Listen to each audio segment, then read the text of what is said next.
Democratic and Republican candidates for governor have something in common. They're all talking about House Speaker Michael Madigan. We'll talk about it next on Capitol View.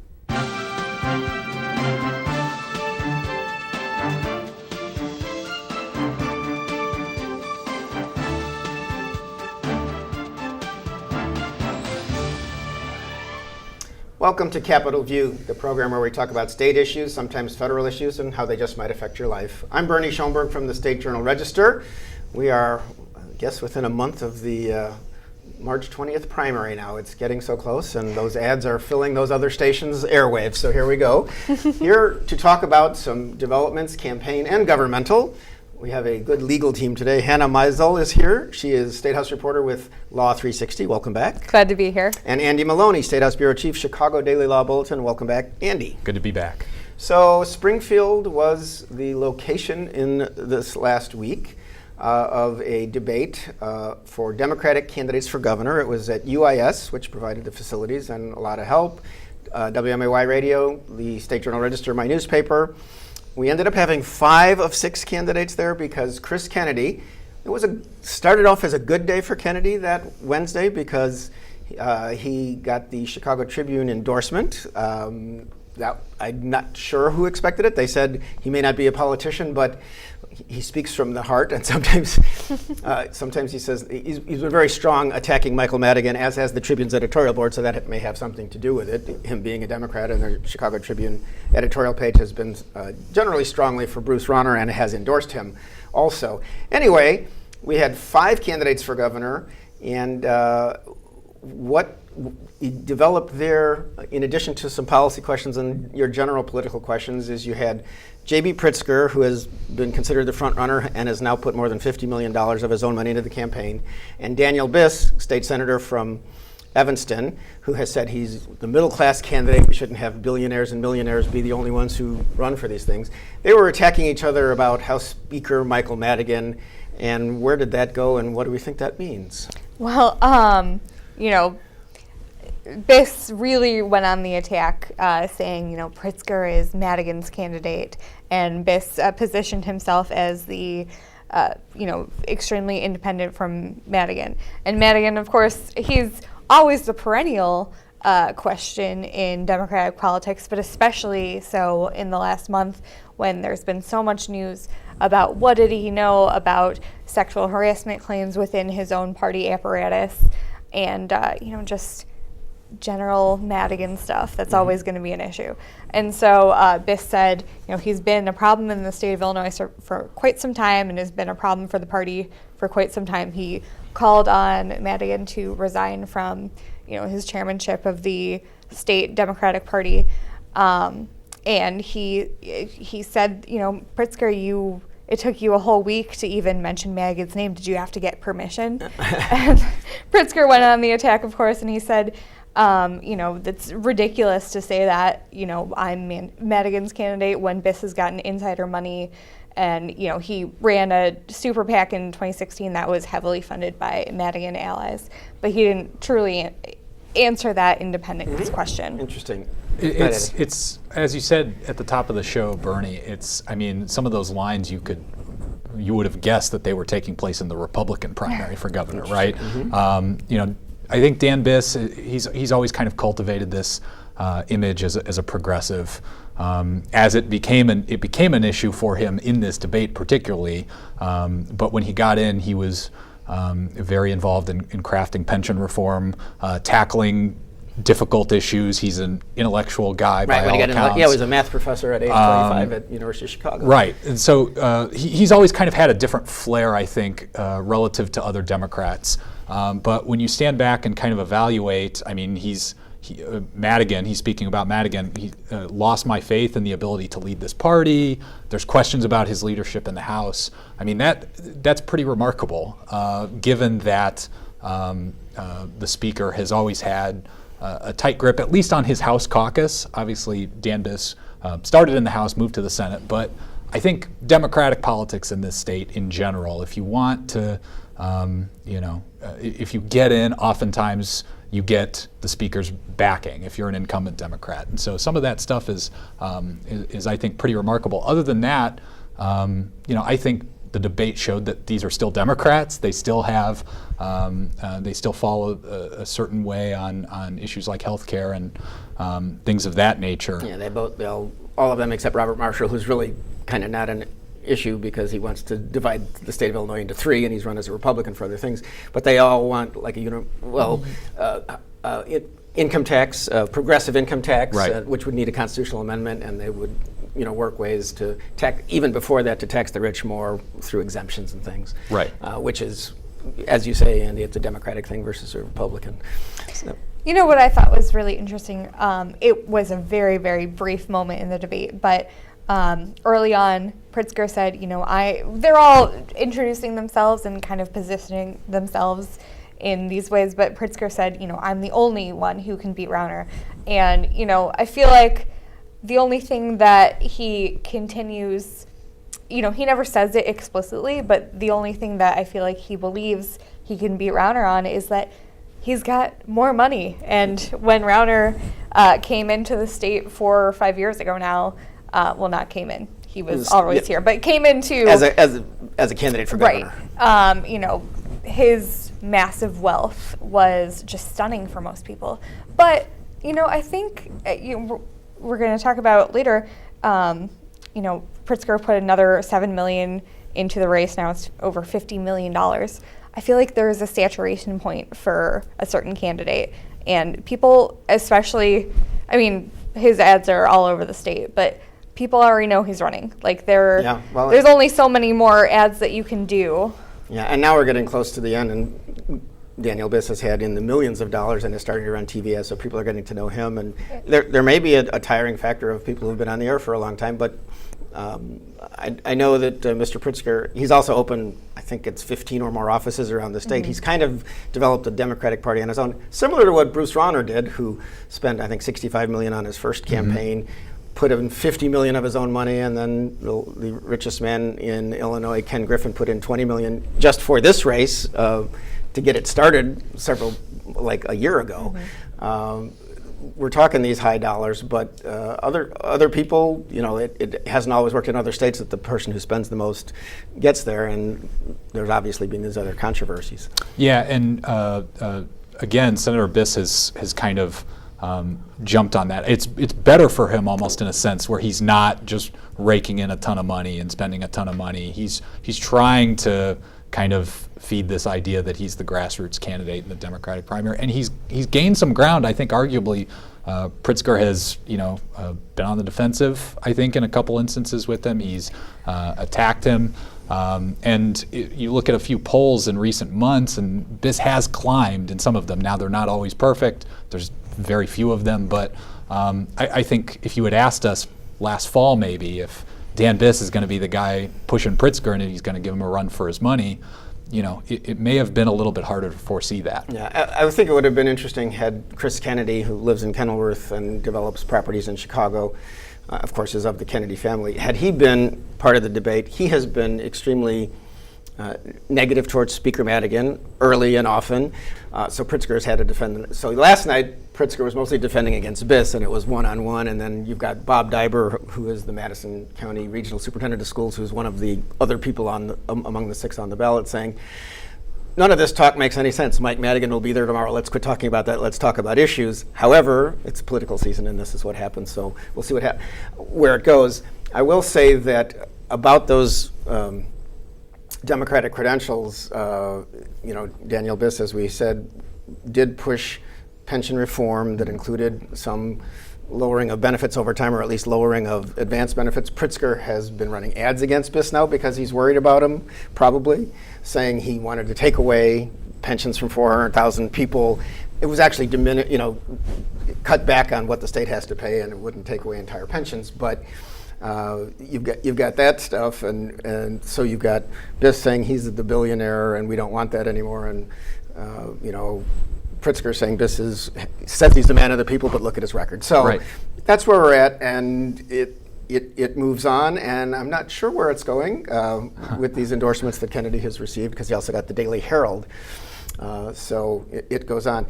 The Madigan thing, I wanted to flip the switch because I mentioned at the opening of the show, even the Republicans are talking about Madigan. This gets a little weird because Jeannie Ives, who is the conservative, very conservative, socially and fiscally Republican from Wheaton, who is running against Bruce Rauner in the Republican primary, had a face-off with Governor Rauner before the Tribune editorial board a while ago, and Jeannie Ives said what many pundits say: "Why, Governor, do you always attack Mike Madigan?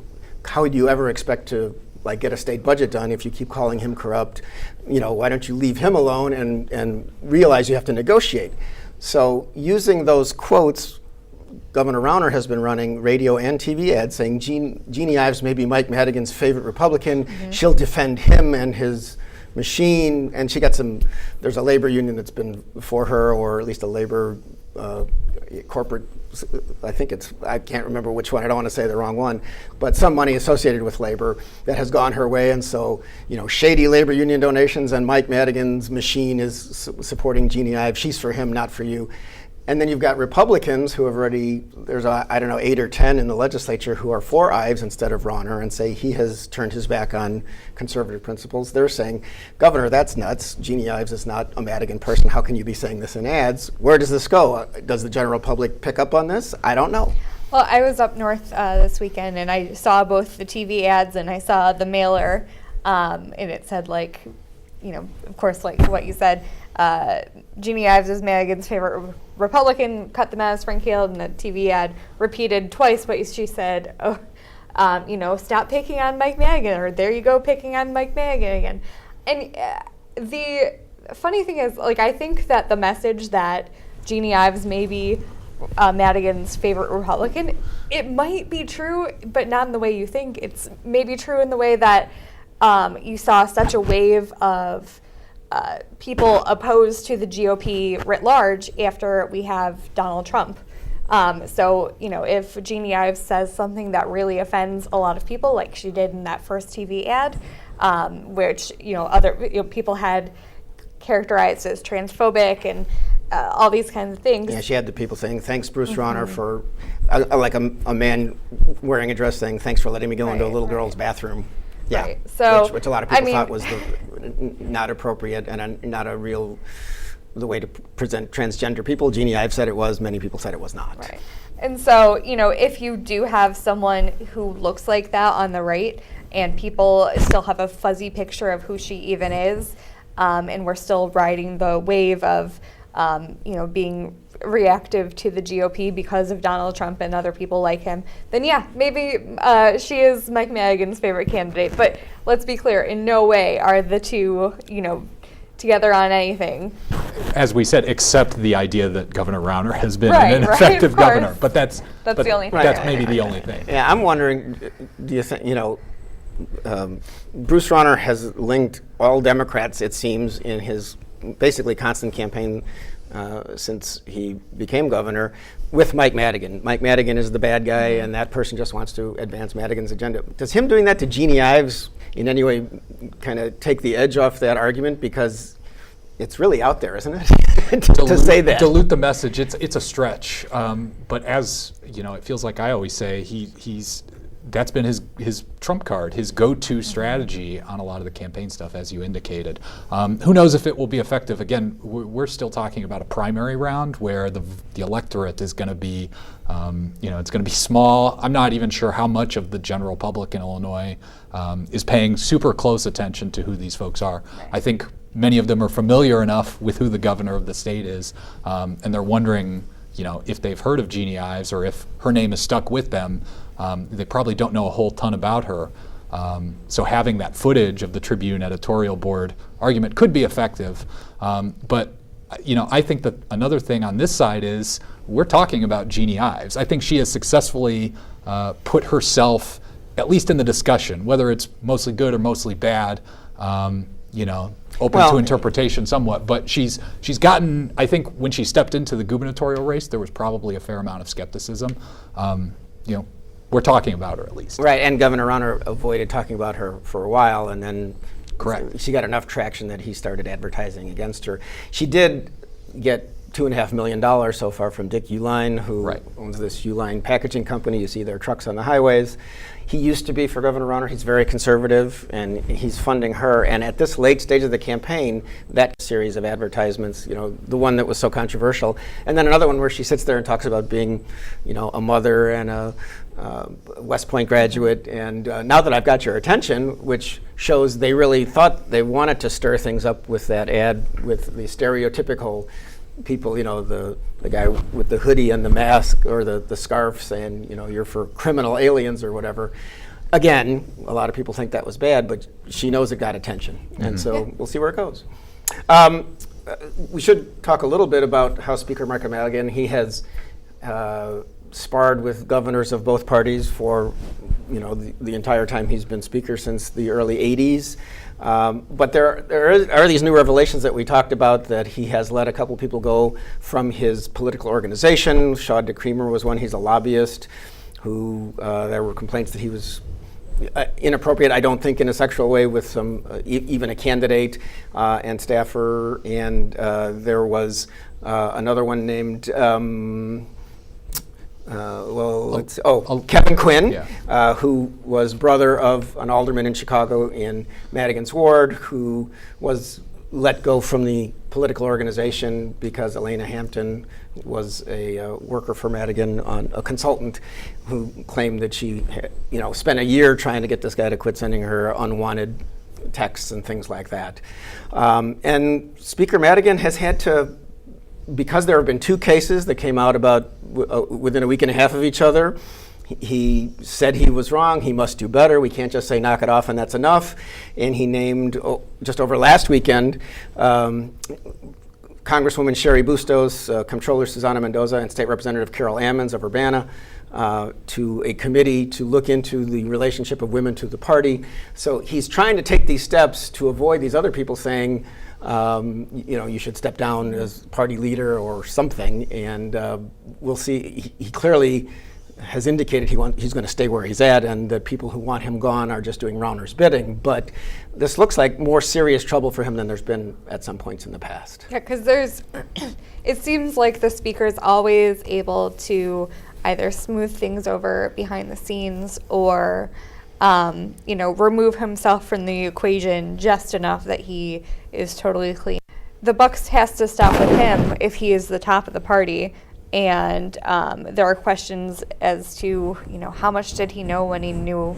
And it seems like there was more there, and he was trying perhaps to smooth things over behind the scenes like he usually does. But it didn't work because we are in the middle of this movement. And of course, we don't know all the details. There's obviously stories of people, maybe didn't want everybody was okay with things, but then they decided they weren't. I mean, people can change their views of this, Sure. But it has kind of blown up, and we'll see where it goes from here. Speaking of where the buck stops, there have been in the last couple weeks, 4 new cases of Legionnaire's disease at the Quincy Veterans Home. The governor spent 6 nights there after saying that he thought his administration handled it well, but the WBEZ radio out of Chicago, public radio story that first broke the fact that 13 people had died, and there were questions about how quickly family members and even residents were told of the problem. And the governor, saying we've done everything we can, and then there's another report that the AP came out with saying they could have fixed the water system for $8 million when the administration has talked about many multiples of that, even talking $500 million once. This is a continuing problem for him. Jeannie Ives had a press conference in Chicago saying, what's wrong with you, Governor? Move these people out of there and do something. So it's a continuing problem for Governor Rauner, and he says, we're all, the CDC, the Centers for Disease Control, and my administration are baffled that it came back, and we're working and we'll do everything we can to protect these veterans. Fair for J.B. Pritzker to say it's, fatal mismanagement? It certainly does seem like the governor has been on his heels, I think, on this issue more than not. You talked about the things that the speaker was doing to counter the problematic sexual harassment or just general harassment claims that were coming at him. And whether they're effective or not is a different discussion, but he's putting some things out there to kind of try and, as you said, smooth it over. The governor, I think, has been he says he wouldn't do anything differently. When you're talking about veterans who are obviously a very central component to our identity in this country, you're talking about a very serious disease. And even one of his guests at the State of the State, it was reported, was one of the folks who was who was one of the 4 later cases. Although none of the 4 later cases resulted in death, but it's a bacterial, like a super pneumonia that really is not fun. Yeah, I think it's fair to say that he is having problems combating the idea that he's done enough on this. There haven't been a ton of specifics. There were these hearings that his administration didn't show up to. And they said they weren't given weren't given adequate time to prepare, which is, it's a rationale that they've used before in other contexts. But it's not good. And again, anytime you're dealing with a vulnerable population, especially a population that has served the country. Yeah, and I mean, for all the good veterans do, it's also true politicians of both parties try say to that exploit a lot, it. and like to be associated with them. This is something that the governor, he already chose his narrative back in January when he stayed at the home for 6 nights, like you mentioned, and he said, we followed every step that the CDC gave us when it was given to us. So I feel like he feels boxed in by his own position now that things keep he can't say he messed up because he already said we did everything right. Right. Well, we'll see where that one goes. There was a national issue. It's become an issue in Washington and unfortunately all over the country after high school in Parkland, Florida. There were 17 people killed, AR-15. Someone who had gone there and been expelled. Gun regulation proposals are now emerging in the Illinois General Assembly. Illinois has always been a gun control state, but we were the last to go to concealed carry because courts made the state do that.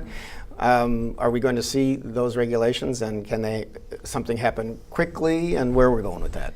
Quickly? The election is coming, so I should say that it's not always a partisan issue in Illinois. I mean, gun control is often talked about as a Democratic thing more than a Republican thing, but it's also a downstate.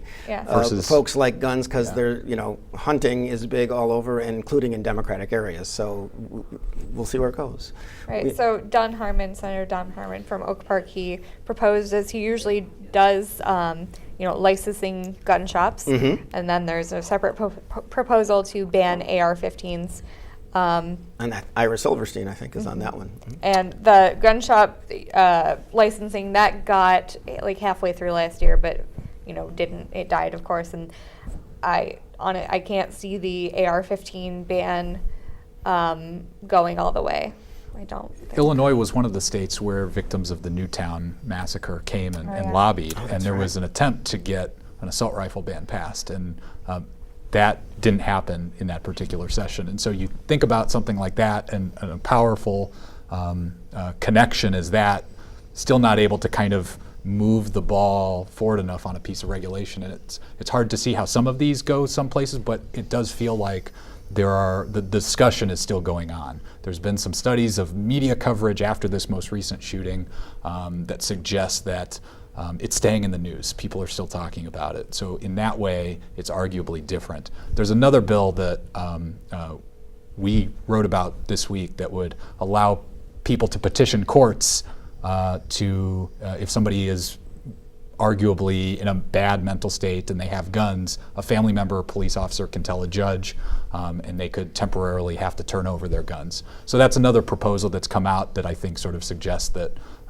this incident still has some traction. Yeah, that's like an order of protection kind of thing. Right, order of protection, similar to like a case of domestic violence. Right. So that would be again a significant step because there's such protection of the right to bear arms and where it's at. But what high school students from Florida have done and going to Washington and generating a listening session with President Trump, who has talked about some changes that he wasn't talking about before, there is a new impetus, and I think we all have to wait and see where that goes because you've also got the NRA defending itself and talking about mental health and that it's not the guns, it's the people, and you need more protection and more people in schools, even the president said. There was another interesting, it's a little bit of a lighter moment, but the governor was in Chicago at the Thompson Center, which is the state building, and there was the Hyatt Hotel's diversity and inclusion executive, Tyrone Stoudemeyer, who was trying to show that diversity is a good thing, and he poured a glass of milk, white milk, and he put some chocolate syrup in it that went to the bottom, and he said, I saw the video that, and The Hill, which is a Washington publication, had something on this in a video. If you stir it up, that shows that we're all diverse and working together, and that's the way it should be in corporate structure, and Governor, you don't have to drink this chocolate milk that's been stirred up, but then the governor did. So that was just an odd and interesting moment. That was a fascinating minute in my life watching that, and I'm sure it was a fascinating moment in the governor's life. But when you watch it, the governor, it looked like he was, because he was asked to hold this glass of milk, and then this guy, Tyrone Stoudemeyer, he poured in the syrup, and then he said, well, okay, that's diversity, but often diverse people are still separated, so he asked the governor to stir it, which represents inclusion, and then it turned into chocolate milk, and he drank it. He said he'd be proud to drink it, and he did, and it was quite a moment. It's interesting that this was Hyatt Hotels, which is the family, the Pritzker family is where J.B. Pritzker had his money, although he's not personally involved in the Hyatt Hotel situation, but right. And I don't know. It could be the impetus for some interesting conspiracy theories, I think, going forward. I think it's gotten some, as you said, that was The Hill that published at least one piece on it. It's gotten some national attention. I think it's one of those things that's easy to, look at just the headline and the picture and think, wow, what a flub or something like that. This is, arguably even insensitive. You watch the video, I'm not sure if it's just a reach. It's a reach in terms of a metaphor. With that, we're going to let you get back to other fun. Hannah Meisel, Andy Maloney, thanks for joining me. I'm Bernie Schoenburg. Thank you for watching, and we'll see you next time on Capitol View.